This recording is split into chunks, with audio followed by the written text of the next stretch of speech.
anchoring today's presentation, and here's what's making headlines across Liberia and around the world. Controversial talk show host Henry Costa louds President Joseph Boakai fight against corruption, recommends the dismissal for officials at the Ministry of Justice for underperformance. Criminal court aide George alarms over attack against his life following alleged armed men invasion. Liberia Council of Churches dismisses allegations of offering grants, pledges commitment to transparency, and away from home. CIA director says Iran's nuclear sites severely damaged. These and many more are all packaged. We'll take a short break. Coming up next is our news bulletin.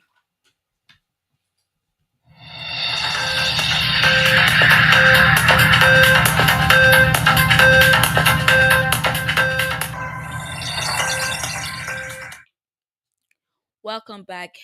Controversial talk show host Henry Costa is thanking President Joseph Boakai for suspending four officials of his government in weeks linked to corruption. Mr. Costa said he is happy by swift action taken against public officials despite their alliance with the president. In a Facebook post, Costa emphasized the decision of President Boakai demonstrates his seriousness against corruption while calling on the Liberia Anti-Corruption Anti-Corruption Commission and Ministry of Justice to expedite the investigation process. Mr. Costa's assertion follows President Joseph Boakai's recent suspension of Director General of the Bureau of State Enterprises, Arthur Masakwe, and other four officials just in weeks. He highlighted that some suspended officials had maintained deeper relationship with the president, a move he says signals the President Boakai impartial stance against corruption.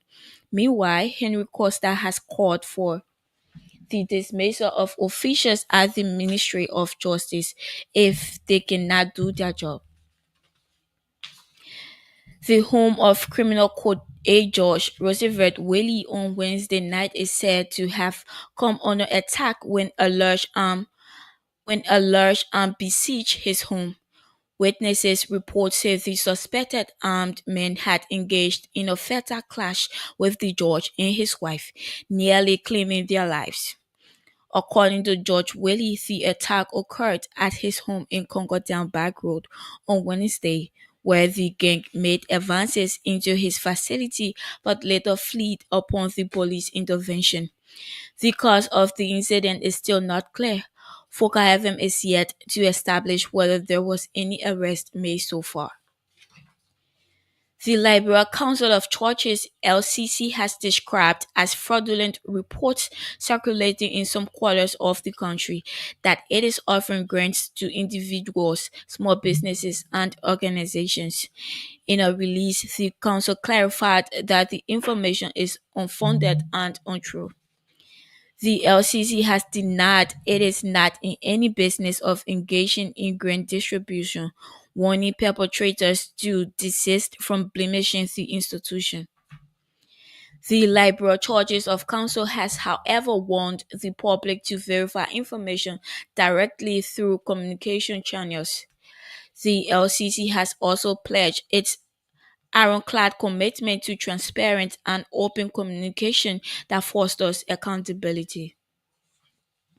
The U.S. Embassy near Monrovia has issued a directive requiring applicants for non-immigrant visas to make all their social media profiles public.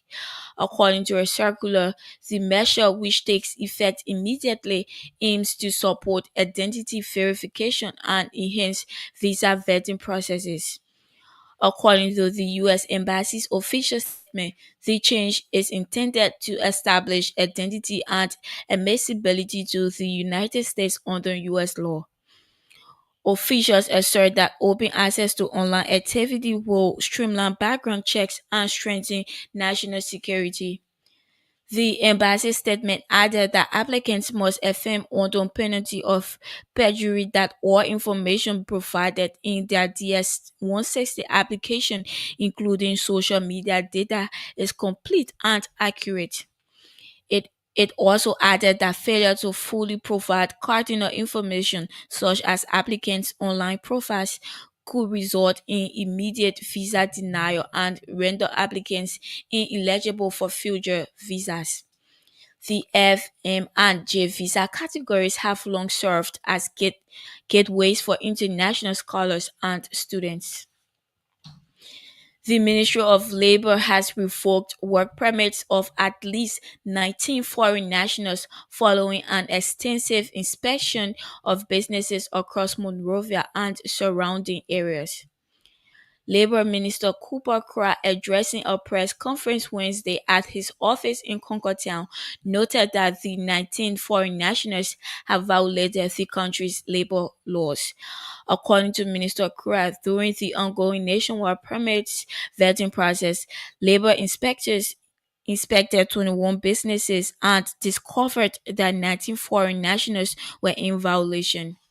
He said the companies were given the opportunity to explain discrepancies found during the inspections, but failed to provide satisfactory justifications, resulting in the immediate revocation of the work permits. Minister Kra expressed concerns about the growing trend of job title misrepresentation, a practice that undermines the labor system and restricts opportunities for qualified librarians. He highlighted among companies that are in violations include PZ and Sons, Africa Motor Company individuals entered Liberia under the guise of branch managers but were found working as salesmen. The Labour Minister confirmed that the ministry is working closely with the Liberia Immigration Service to ensure that the revocation of work permits is followed by a review and possible cancellation of the corresponding residence permits. If you are just joining us, welcome to Foca News Summary. Let's take a quick look at our headlines so far. Controversial talk show host Henry Costa allows President Joseph Boakai fight against corruption, recommends the dismissal for officials at the Ministry of Justice for underperformance. Criminal court aide judge alarms over attack against his life following alleged armed men invasion. Liberia Council of Churches dismisses allegations of offering grants, pledges commitment to transparency, and away from home. CIA director says Iran's nuclear sites severely damaged. Stay tuned, we'll take a short break. Coming up next is the continuation of our news bulletin.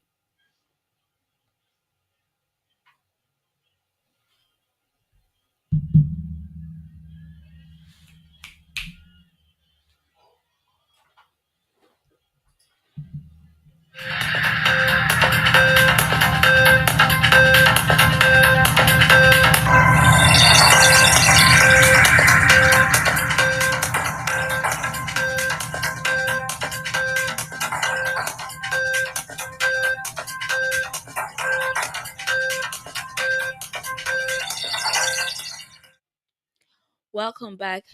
The Supreme Court of Liberia is set to hear oral arguments between prosecution and defense counsels on July 1, 2025, in the case involving ex-finance minister Samuel Twe and three other ex-government officials. The petition filed by lawyers representing the former minister Twe seeks a writ of prohibition against ongoing proceedings in the alleged economic sabotage case involving Twe and three others. The legal team headed by Councillor Arthur Johnson argues that the Criminal Court C, where the case is currently assigned, is acting outside its jurisdiction and should be restrained.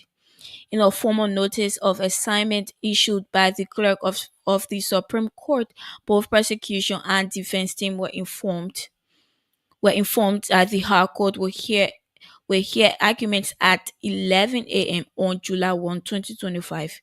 The hearing comes after months of mounting legal and public debate surrounding the prosecution of former senior officials from the George Weah administration.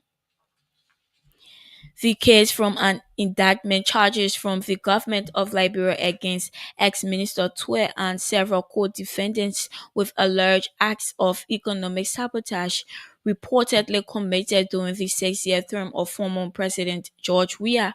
The case was assigned to the resident George Roosevelt Wiley of Criminal Court C in February 2025, but was placed on hold due to the writ of prohibition filed by the defense counsel representing former finance minister Twe and three other ex-government officials.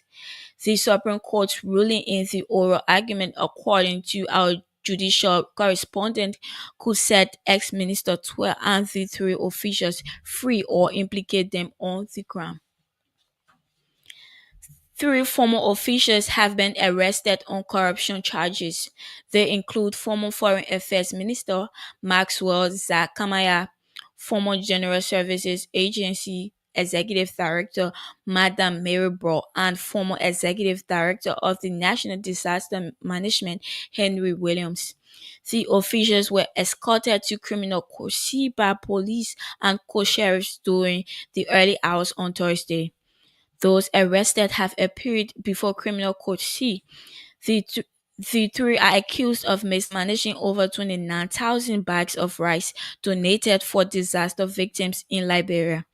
The rice, valued at over US 4 to 5,000, was intended to support vulnerable communities during national emergencies. The case is part of a broader investigation led by the Assets Recovery Team. The Liberia Medical and Dental Council has released a report following weeks of investigations surrounding the death of 28-year-old James Etta Cookme. The investigation linked her primary demise to kidney failure and internal complications as the cause of death, refuting widespread rumors of kidney harvesting. Cookme's troubling revelation garnered significant attention after undergoing a cesarean section at ELWA Hospital, but later died on May 20 at the John F. Kennedy Medical Center in Monrovia. But addressing newsmen on Tuesday, June 24, 2025, Dr. Andrews asserted that the investigation found no evidence to support claims that Kume's kidneys had been surgically removed. The council indicated that they are certain diagnostic and laboratory results from the John F. Kennedy Medical Center, Jamil Hospital at EW Junction, and the Ghana Teaching Hospital, which showed no signs of surgical temporary organ removal. Dr. Benetta Collins Andrews, chairperson of the Medical Council, revealed that the findings stemmed from a comprehensive report from the Council's Ethics and Grievance Committee, which included independent medical professionals.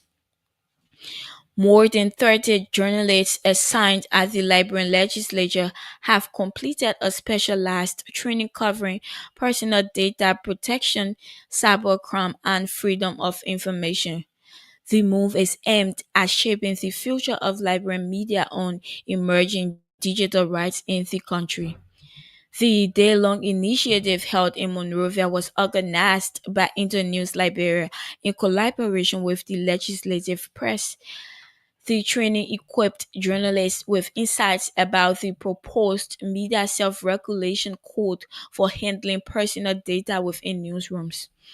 Experts emphasized the legal frameworks of the legislations, which seek to widen reporters' understanding about the potential implications of these draft legislations. The training deepened understanding about press freedom and privacy rights, aimed at fostering responsible journalism. Speaking at the event, Liverpool President Gerald Koyenig called for more capacity building while commending Internews, European Union, and partners for the initiative. And away from home, The head of the CIA has said U.S. strikes severely damaged Iran's nuclear facilities and set them back years, diverging from a leaked intelligence report that angered President Donald Trump by downplaying the raid's impact. John Radcliffe, the U.S. spy agency's director, said key sites had been destroyed though he stopped short of declaring that Iran's nuclear program had been eliminated outright. It comes a day after a leaked preliminary assessment from a Pentagon intelligence agency suggested core components of Iran's nuclear program remained intact after the US bombings. For Can News Summary, I'm Bridget George. Good afternoon.